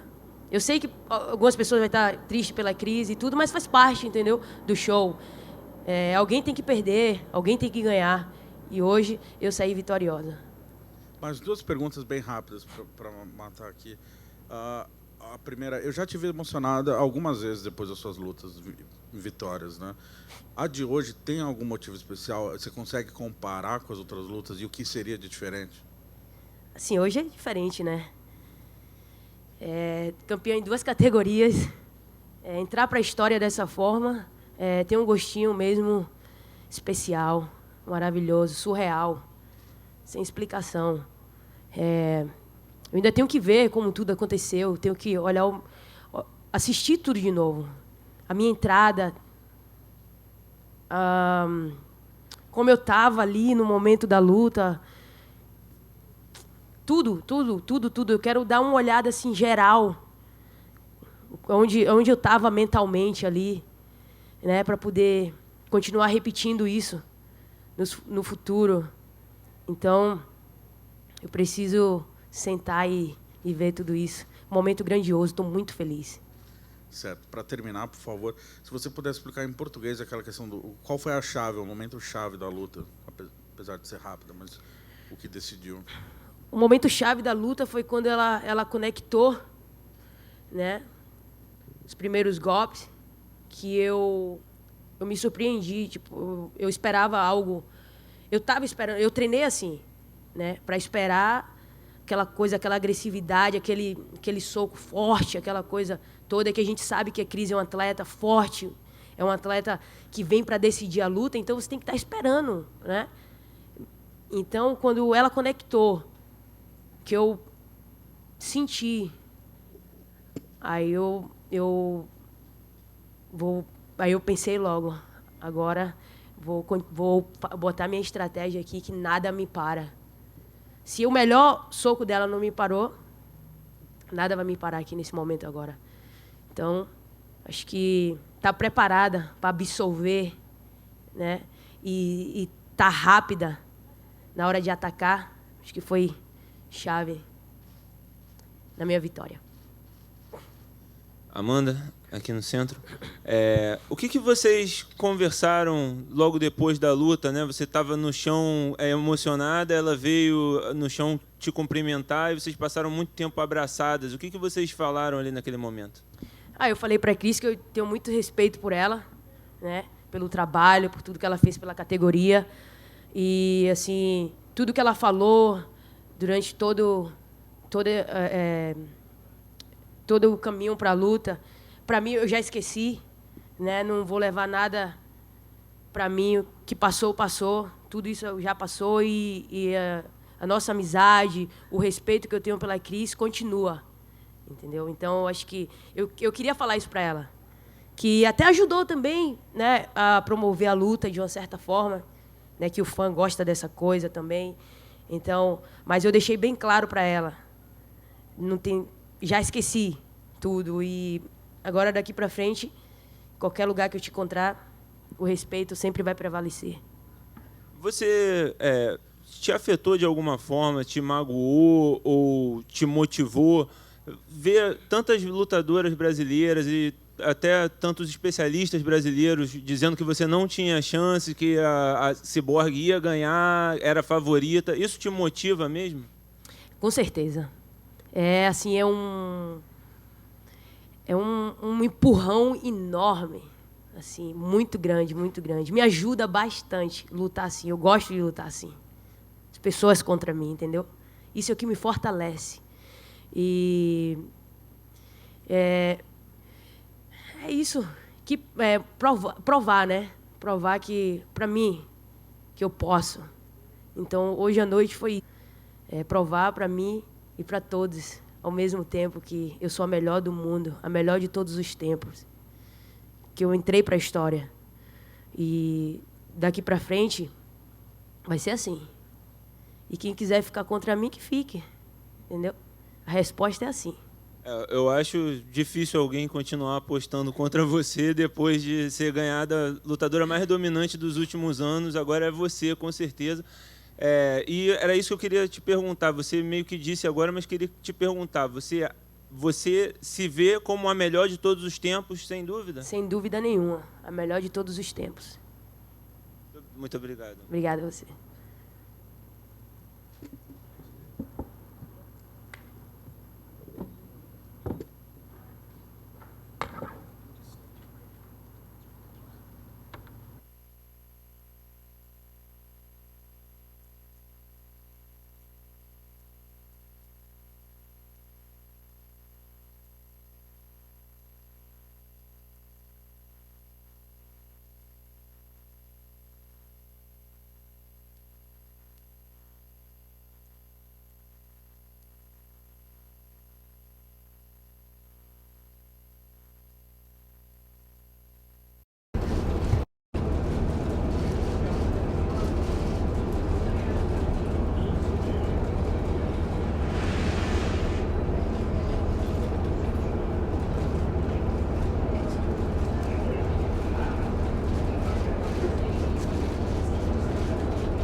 Chris, you've been a dominant fighter for a long time, and everybody loses in this sport. So I just wonder kind of what your emotion is like right now, and how does it feel versus maybe how you thought it might when you had to know this day would come. At the beginning, when I did my first MMA fight, I lost my first fight. I trained 3 months, 6 months I think. I started training MMA, I did my first fight and I lost. And after this day, I trained harder, and I stayed like 13 years defeated. And then I never said I'm gonna be invisible. Like nobody, I'm never gonna lose, I never say that. And I just work hard, and I did everything for this fight. I trained hard, I did everything I could, my team did everything. And if it's happened today, it's not my day, I lost. Man, it's happened, fight game. It's not the first time I'm gonna lost. It's not the last time I'm gonna lost. This happened, it's the fight game. Because I'm here and doing interview. Because this is sport. And of course I'm not happy. Of course I had my heart broke, but I didn't cry. I'm not gonna cry because I did everything. I trained really hard. And if today is the day, the Amanda day, and she did her best and she won, and I just gonna go back to my gym and train harder and come back, because this is my job. Everybody have bad day in the job. And today, I just text Jason, today our sparring works very well because all the time I do sparring at the gym. Sometimes I have my ass kicked, sometimes I kick butt, but happen, this has happened. It was an incredible fight, and you were very aggressive, both of you were. I wonder, was that the plan? Because a lot of time recently you've been a little more tactical, a little bit more laid back. Did you expect it to be that aggressive of a fight? I never remember when I fought, like what I do in the cage. I always have to watch after. I didn't watch the fight yet. But my team say, Chris, why you don't move around, I don't know, man, this has happened, I don't know. Happened and where it is, something have to happen. Do you believe that because of your long run as a champion and unbeaten for so long, that you deserve a rematch because of your previous accomplishments? I always deserve to talk to the cage after the fight. This is what I deserve. After the fight, I lost, okay. I deserve them giving me the microphone and to talk to my fans. Because when I get out the octagon, everybody crying. And then I don't want my fans crying. And then I would say it's a symbol for me. Be the champion, the belt, it's a symbol for me. It's the most important in my heart. Be the champion in the hearts of people. Make the difference. Because this is I fight for. I'm in the UFC before champion because I don't quit. Because everything happened in my career, everybody knows here. It's not easy for me, never easy. But I work harder, and I get the belt. And I prove everybody who I am, against the system. Nobody do this. I did this against the system. And who I am, the champion, before. But I want to be the champion of people's hearts. And then I'm going to continue doing this anywhere I'm going. And then my fans can talk to me. After here, I'm going to go party with my fans because they deserve that. They make me be my first fight UFC. They make this for me. And I just have to appreciate them, what they did for me. Chris, can you talk about, I know it's tough, but can you talk about just how special Amanda was tonight? What separates her from you? Everybody say, because Dana White say, who's the win tonight? You're going to be the greatest. Amanda, okay, she's won today, but she had 4 lost. And then, I have 2 lost. How she can be the greatest? And she even don't rematch her opponents. I can rematch her. I'm not the type of person quit. I never quit. I keep training. If you stop me, you need to do what she did because I'm going to keep going. And this is my style. Everybody know who I am. Everybody watch my Muay Thai fight with urina bars. Man, crazy. And I continue doing. And I'm born for this. If she punch me hard, I'm going to try to punch you harder. This is my style fight. And I love this. I'm born for this. With one fight left on your contract, what do you think you're going to do when you look at the featherweight division and you consider, maybe some people are tugging you to try boxing? What do you anticipate for 2019? I didn't talk with my manager yet, but, this is my dream, do my boxing fight. This didn't change. I'm going to continue training. And, after 13 years, you continue training how hard in the first day. probably after this fight, imagine I'm going to continue hard. This is just put fire in my heart, continue training. Chris, congratulations on a great run as champion. My question for you is, the first punch you got dropped by that one shot, how badly were you hurt, and did you ever recover from that after the first punch she hit you with? I think I was recovered because I was trying to punch her back. You know, I didn't watch a fight yet. You know, I'm sorry, I didn't fight. I don't want to see it now because not going to change anything now. Now I have it. I want to see my family, stay with them, and have fun with my fans. But when she punched me, I think I fell, but I continue going. You know, and maybe this is my mistake I did. I have to watch again with my team. There was a lot of question whether she had the chin to take your punches, and you landed some good punches. As you sit here now, are you surprised that she was able to take the power that you hit her with and keep coming forward? You know, my team says she's closed her eyes and the punch. She did like this, and the punch take, you know, and then the take. You know, she did her best today, and there's nothing I can say. And last thing, just in reference to you said you wanted the microphone. Did they tell you it was time-wise? Did anybody tell you why you didn't get a chance to talk in the cage? Did you ask Dana? Did you ask Joe Rogan? Do you know what happened? No, they just kicked me out of the cage. I think very bad, very disrespectful, because I did a lot for sport, and I was supposed to say hello for my fans, and say I will say talk to them. I think it's not right, but okay, then did already done. You know, I can go my media, talk to my fans, say how I appreciate them, how they come to the cage for watch my fights, or how the Cyborg Nation here for watch me. You know, it's okay. You know, I just feel like I supposed to say something. 2 Brazilians fight, 2 champions. You know, and that's it. And just I just want to be clear, when you say they told you to leave the cage, do you know who they was? Who specifically told you to leave? No, I don't know. It's just somebody who work at UFC and time rush. I don't know. Thank you, Chris. Welcome. Hey, Chris, over here to your right. Over here. Yes. Will you seek, I mean, you haven't lost a fight in 13 years. Will you seek a rematch against Nunes? Of course. I can rematch anytime the night want to put together. You know, I love fight, and this has put more fire in my heart. Continue fight, you know, and of course. And the Jorina Bars I want to rematch too. I always say this: when I stop fighting MMA, I want to go Muay Thai and match her. And I never, when I go step in the cage, say I want to prove something. I like to improve. I like to get better, and because it's a continue training. And after this fight, for sure, I'm gonna train harder. Did the location change this week from Las Vegas to LA? Did that affect you at all? Was there any undue stress put on you? I know you had an after party at the and then set up a new one and that kind of thing. I don't know. I was stressed a little bit about my family because it didn't come, but we changed everything fast. I was happy because it's close to my house too, and my fans, a lot of fans cannot show up in Las Vegas here because then in Las Vegas. But you know, I'm happy the fight happened, you know, and the fans can watch, you know. Of course, I'm not gonna win. I was supposed to be better, but you know, pra mim a primeira vez era tudo novo, né? Tudo novo. Era uma coisa que eu ia tentar, que eu já fazia um outro esporte. Treinei ali 6 meses, era tipo, pra mim eu não sabia como que era, né? Mas na verdade não me afetou, porque no dia seguinte eu voltei a treinar, né? Não no dia seguinte porque eu tinha deslocado meu cotovelo, mas eu voltei a treinar e porque eu acredito que por causa desde os meus 12 anos eu pratico esporte. Então eu sei, um dia você perde, um dia você ganha.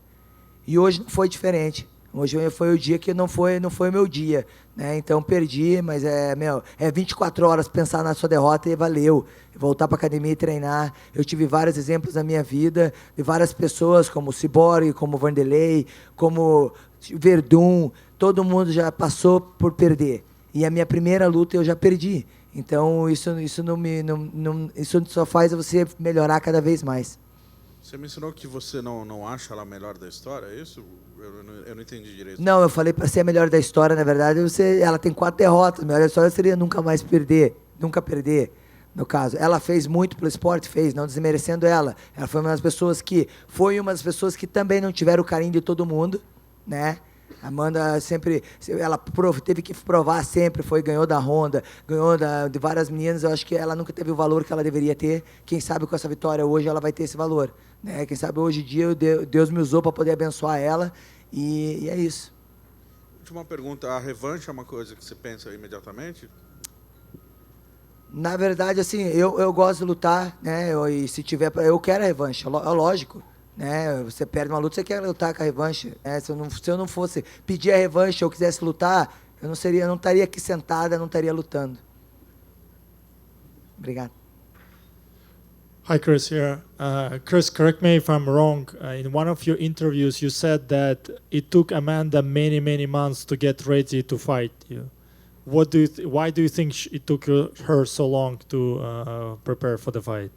She says she would like be heavy in the fight. I think she says she's hurt. I don't know. Maybe negotiation. I really don't know her business. If you can come back and rethink what you did wrong, if you can come back and start the fight all over again, would you do something different, or you would still use the same technique? You know, I train everything. I feel my heart. I did everything. I train everything. I don't feel my heart heavy. I was supposed to train that thing. No, I did everything. If today she wins because her day, and I supposed to lose. And I believe it's God have amazing plan. And if today I lost his plan, and I know he's having the best plan for us, and I know I just have to wait to see why this happened today. I see. And the last thing you said, you didn't have a chance to talk. They didn't give you the microphone. Now so many cameras is behind you, in front of you. Can you address your speech to your fans? I would love to hear that. Definitely you deserve that. Do you know, I want to say thank you for all my fans come. And it's something I really something in my heart, like I always try to be the champion in the heart of everybody.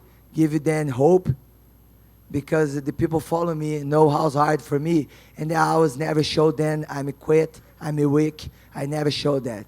But I'm a human being. I have my mistakes. I have a lot of things like everybody want here. And I told them, doesn't matter, you're going to fall, you're going to stand up on your feet, and you're going to get it there. You just have to believe and have faith. And this is the thing I want to show for all my fans. When you do that, you are the champion.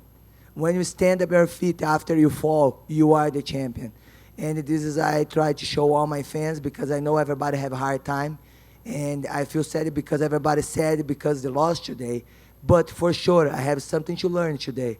And I don't know what now, but I know God is going to show me. And I don't want nobody sad, because I'm not going to be sad. Cris, queria que se você pudesse refletir nesses 13 anos invicta como a rainha, né, do peso pena feminino.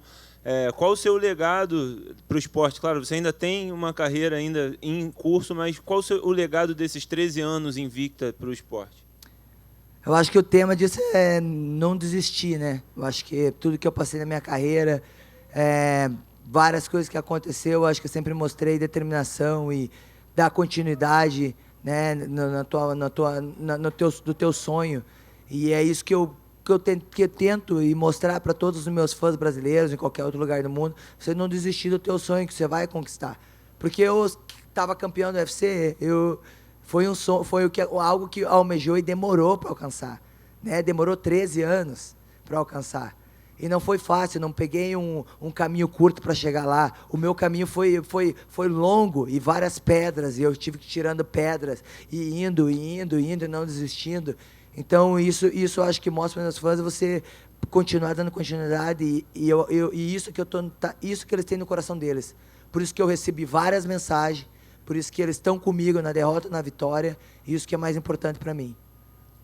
E você, né, nessa sua caminhada com o UFC, teve vários problemas com a organização, né, coisas que você teve que ir trabalhando para conseguir. E hoje, né, você está citando esse acontecimento no Cage, que você não pôde falar com os seus fãs. Você diz que o seu contrato termina em março, se não me engano. Isso influencia a sua decisão de continuar, de renovar com o UFC ou, de repente, buscar um futuro em outra organização? Sabe, uma coisa que é de mim, eu não consigo guardar rancor de ninguém, né? De ninguém, de pessoas. Eu perdoo qualquer pessoa, não consigo guardar rancor, e perdoo todas as pessoas que já me fizeram mal, até na onde eu luto aqui, que já aconteceu. Eu perdoo cada um, todo mundo, né? Porque eu acredito que, de uma forma ou outra, você vai receber em troca o que você fez.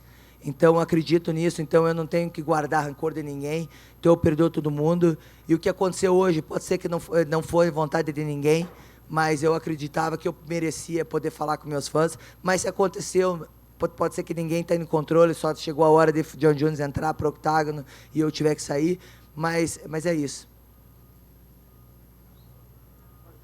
Thanks, Chris. Thank you, guys. Happy New Year for everybody.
John, a dominant victory for you this evening, just the way you said you wanted to do it. Seemed much easier than the first time around. Give me an idea, what was, you seem very patient to start out with, but what was the biggest key to your performance tonight? First I got to start by saying, all glory be to God. You know, I know I had to have been him to help me get through everything that I've been going through. So you know, I'm just the temple, and God has totally given me the power to be in this position. So I thank Him so much, and all glory be to God. Secondly, my training partners and my coaches, Jackson Smith Martial Arts Wing Academy, Jesse, my swimming coach, Lawrence, my strength and good coach, my brother Tule, Leo. I see my man Matt back there. I mean, just so many mighty men. Brandon Gibson. Tusa, Izzy, so many mighty men that has worked together to build this product that we have today. I believe as a team, we are only getting better. 31 years old, and I feel like we're only getting better. So hope I didn't leave anybody out, but you guys know I all love you so much. Miss Jessie, my fiance. Sheila, her mother, I'm so glad to see her here tonight. Had so much love, my father, my mom. Had so much love. So many people helping build me up. So shout out to all of them. And to answer your question, what was the key tonight? You know, my dad said something interesting to me before he left the hotel room. He said, don't chase Gustafsson tonight. People cheered last time whenever he would run away from me. And he said, don't chase him. Do not chase him, you know. And that really rung in my head in the locker room and things like that. And so I changed it up and I kind of Gustafsson. I did the running, I did the backing away, and it worked out. It worked out. I got to display my footwork. Tonight he was kind of plotty, marching forward the whole time. He kept saying he wanted to put pressure on me. And I backed up and I made sure I scored points. And I kept him guessing, level changes, and actual shots, kicks, and punches. And yeah, I don't know. I think maybe his aggression worked against him. You got your belt back tonight. You got back to work after a year and a half away. You got this rematch that you've been wanting forever. I mean, all these things accomplished, got through controversy as well, I guess. Yeah. I mean, what is the most satisfying reward of tonight? To be back in this position, to give God the glory. To be back in this position to give God the glory, man.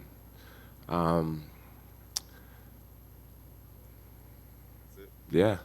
After it, you went to your rival right away. You said DC, but I'm curious because you said DC. I've got this belt. Come get it. Yeah. Is there something that wouldn't be more satisfying about maybe moving up to heavyweight and taking the belt that he has there?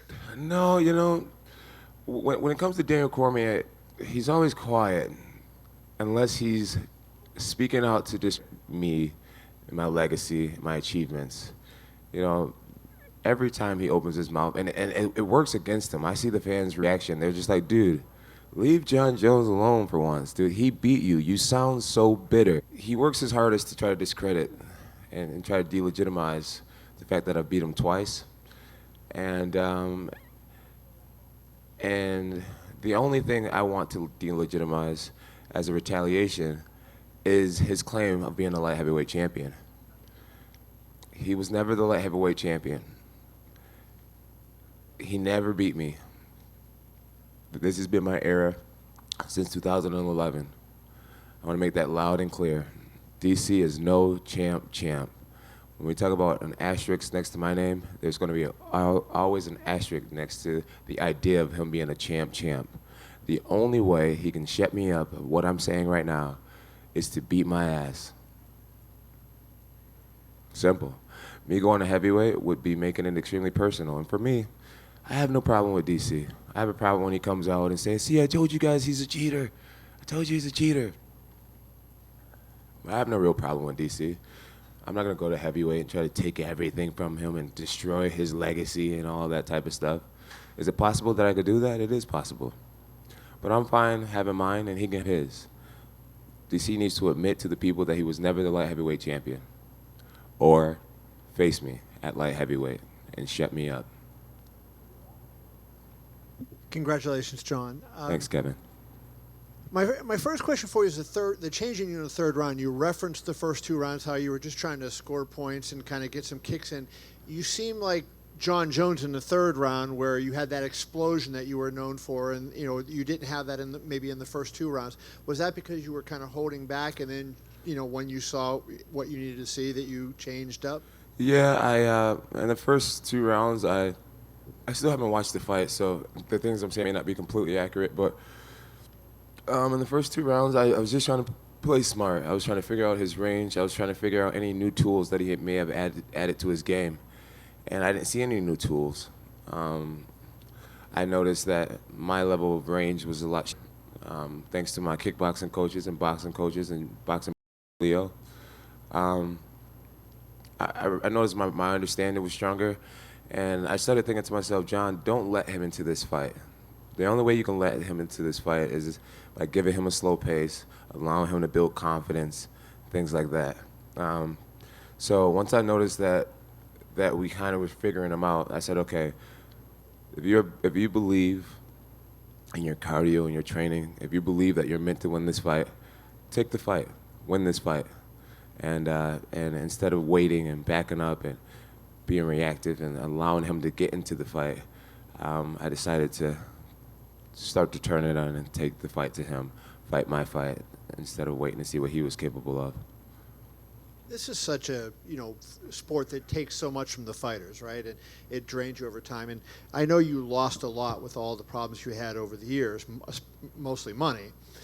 But do you think it helped you in a way, John, that because you just competed once a year for the last couple of years, that your body didn't get all that wear and tear that it might have had if you fought 2 or 3 times in those years, and now you're going into your 30s with a lot more mileage on you. So do you feel like in some small way you kind of got a break by not having to fight all those? Absolutely, absolutely. Being suspended for 3 years out of the last several years has been very educational for me. the biggest thing that I've been able to do is have an understanding of who I am outside of the sport. Outside of John Bones Jones, who's Jonathan Dwight Jones. I got to go to Jones and what means. I got to see how people treat me when I'm not in the limelight, when I'm not for a fight, when my reputation is not the best. I got to learn to differentiate between legitimate friendship. Learned a lot, and to understand that and be able to come back into the sport. And the result of that is a greater appreciation for what this sport means, what this belt means, what it means to be in my position. And I think that's going to make me a more dangerous athlete because I have a greater appreciation. Who helped you specifically with your mental aspect? Because, Dana even referenced this. He was asked earlier about nothing bothered you, all of the people taunting you about the drug thing and, all the stuff that came up. You seem like you just put it in the background. You dealt with it like it didn't happen. Yeah. How did you come to get that approach to life that you don't dwell on the negative things and let those bother you and affect your future? Well, it's an accumulation of things. I fell for a curveball like this, and I feel like losing my mom and having the belt stripped from me, and what I believe, it was, I was innocent throughout this whole thing. I felt like nothing that this sport can throw at me, no opponent can hit me as hard as life hit me this summer. And so I know to be in my position is just a total blessing. To be talked about, to be hated, to be cared about ultimately, it's a blessing. And so I believe that maybe God or something is saying that it's not designed to be easy, but it's totally going to be worth it. And I stand by that. I live by that. And that's how I feel. There's been so much talk, John, about the tens of millions of dollars that have gotten away from you with lost sponsorships and fights and everything like that. You look so good tonight. I mean, how busy do you want to try to be in 2019? I mean, and building off what Kevin said, I mean, does the extended layoff allow you to, get a pile of fights in over this time? Yeah, I'm not even sure if I had answered Kevin's question about the layoff. I do feel like the layoff has preserved my body and my mind. I don't spar much. I didn't spar much this camp. And I feel like, I'm 31 years old and I got a lot more in me. Originally a lot of people said that, they said, John's beating the old legends of the sport. He's beating the Shoguns and the Rampages. These guys are past their prime. And I'm only 31 years old, and I'm still getting better. My team is getting smarter. We're getting stronger as a unit. And I think that should be really, that's going to be scary for a lot of people. So yeah. And as far as the money that's been lost, Dana White told me a long time ago, he said, kid, you're a good-looking kid, you're a smart kid, and if you do things right, if you surround yourself with the right people, money should never be your issue until the day you die. You should always be able to make money, John. And so I try not to worry about money that's lost. How soon do you think you can get back in there? And I think the other thing that's going to be connected to your next fight is that, you probably won't have even a metabolite or a pictogram or whatever was in your system for this fight. Finally. I hope not, man. I'm learning about this Tyrannobol, and I hear that it could possibly be in my body for the next 7 years, which is really scary.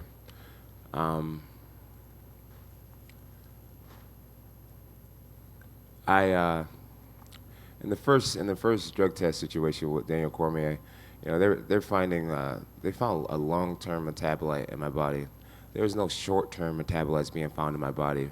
I don't know how long this has been in my body, but I'd eventually like to fight to get my Daniel Cormier fight overturned, because if there was short-term metabolites found in my body, you would be able to tell that something got in me recently. But they found a long-term metabolite in my body. They've never found short-term metabolites in my body. And people ask me, you know, how do you know, John, and this isn't something that's new putting in John's body before this fight? And if it was new, you would find short-term metabolites, medium-term metabolites. You only find long-term metabolites. Maybe this was in my, I don't know. I don't know how long this has been in my body, but I hear it could be in there for up to 7 years. Tonight I got drug tested by 2 different agencies. Yesterday I got drug tested by VADA for the first time, and I'm excited to be tested by the most legit drug testing agencies in the world, so that we can learn exactly what this is, and get to the bottom of it. And you know, I said earlier in the interview that if I'm lying, then I pray that the Lord take every ounce of talent out of my body. I took a polygraph test. I looked these people in the eyes and said that I've never done anything to cheat this sport. And I passed that polygraph test. I have no Jedi mind tricks to pass polygraph tests. I believe that I'll be vindicated and proven innocent, and I'm just going to put it in God's hands. Hey, John, congratulations on the win tonight. You're sort of right. You and Alex had a little bit of a moment there after the fight. What did you guys say to each other? Alex said, man, you are really good and really strong. I said, thank you, Alex. And I said, thank you for being such a great opponent. And I said, we're both only 31. You know we're going to be fighting again. And he said, yeah, we're going to be fighting again. And I said, darn it. And yeah, we're gonna be fighting many, many times. He's going to keep me on my game. And I'm going to keep him continuing to strive and get better. I believe Alexander will beat most guys in the division. But I'm here to stay. I believe that this is my era, and I'm going to own it for many years to come.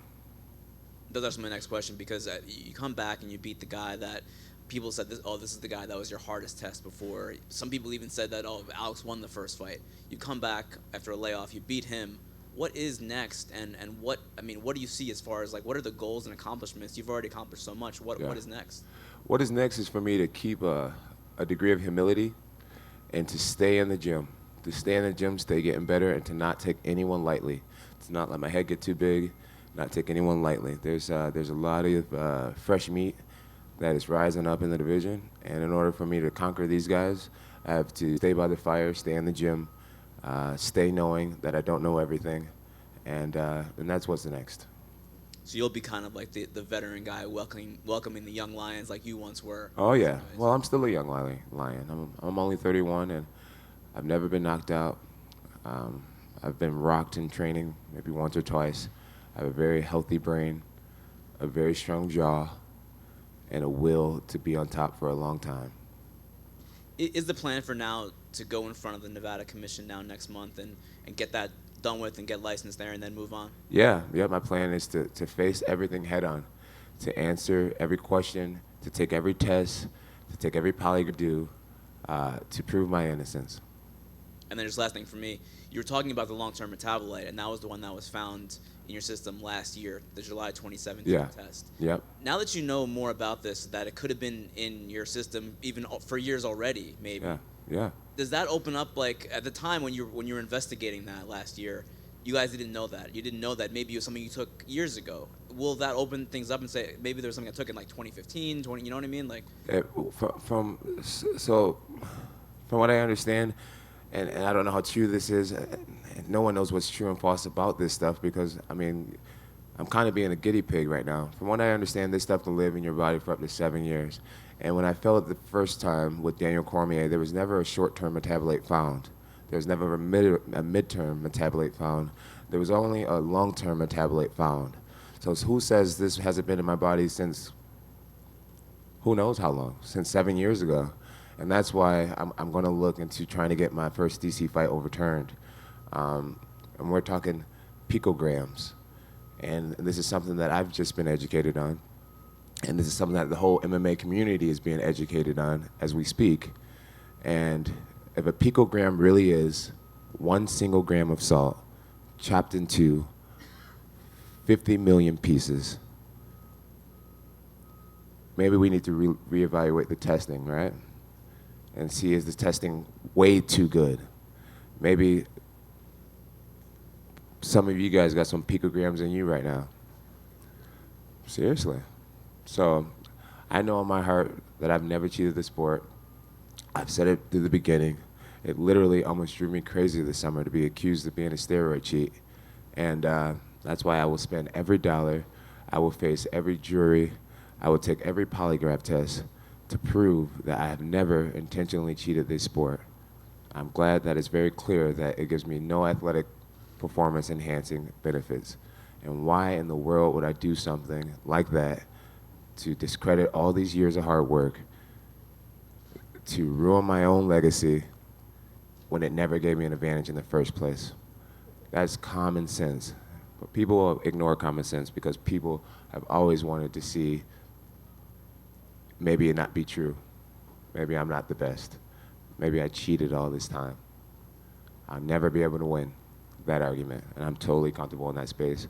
I'm just gonna keep on kicking ass. Thanks, John. Oh, I got a clap, a single clap. Hey, thanks, coach. Thanks, guys. Johns, congratulations on your winning tonight. I'm not gonna ask any more questions about doping. It was too much.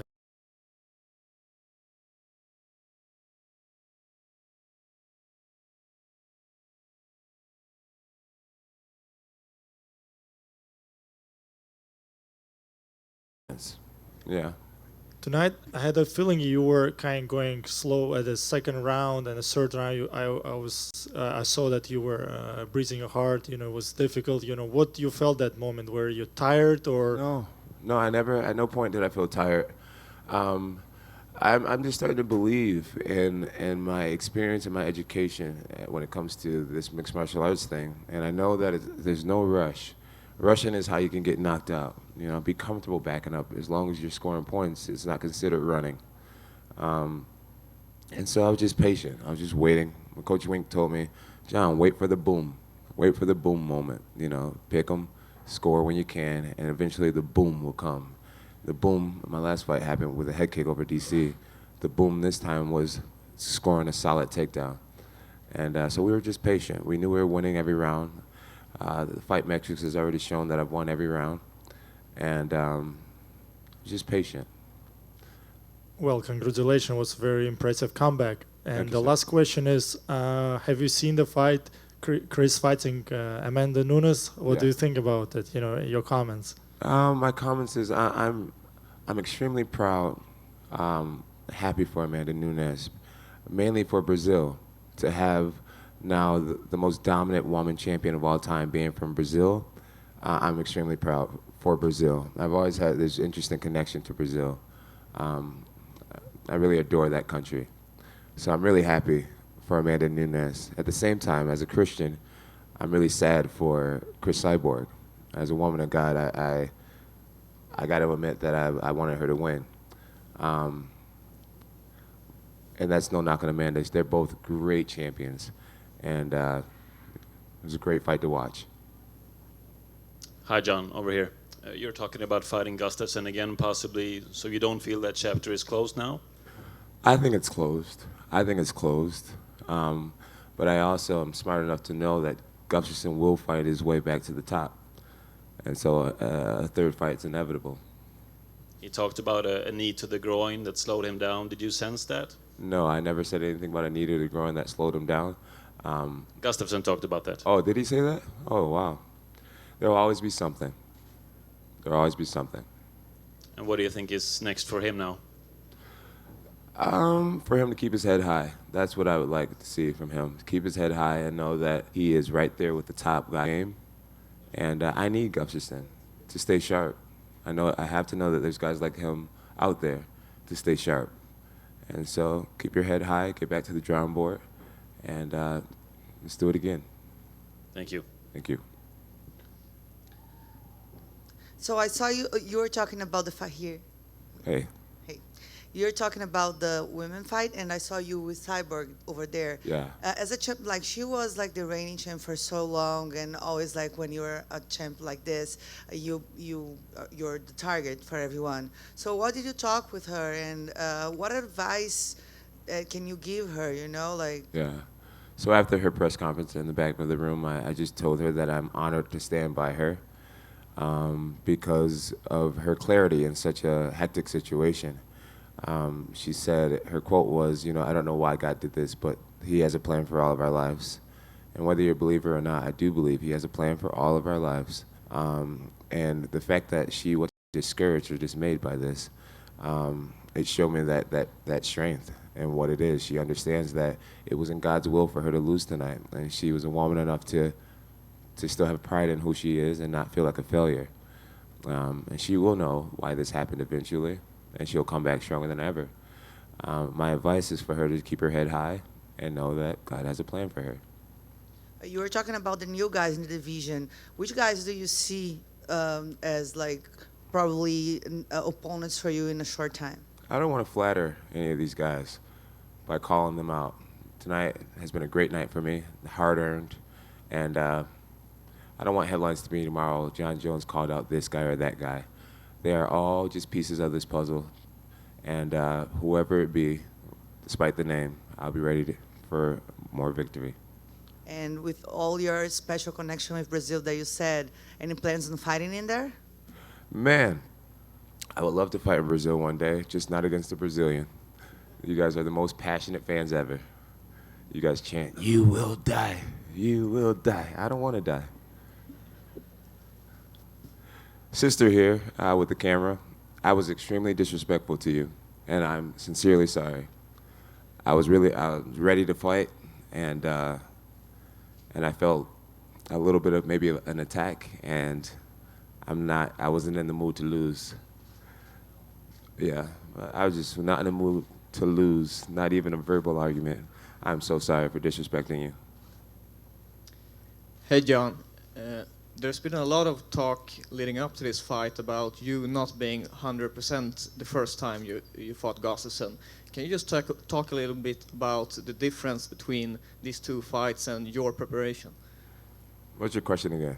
So my question is, you were talking a lot about not being 100%, being reckless before the fight last time against Gustafsson. Right. Can you talk about the difference in this fight and your preparation leading up to this fight? Well, he showed me what he was capable of.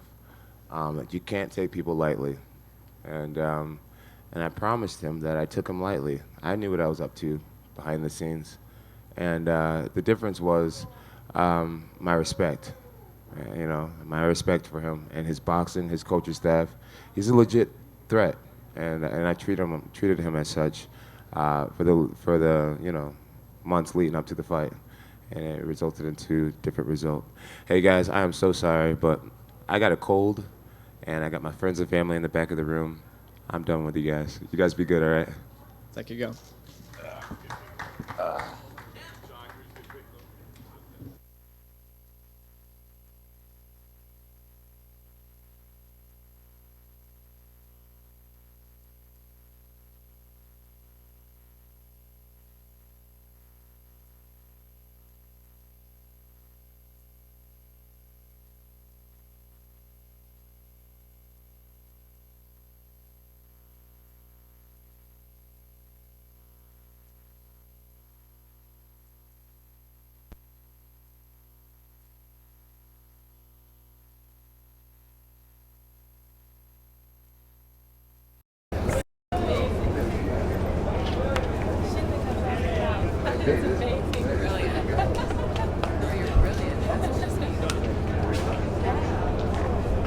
Yes, sir.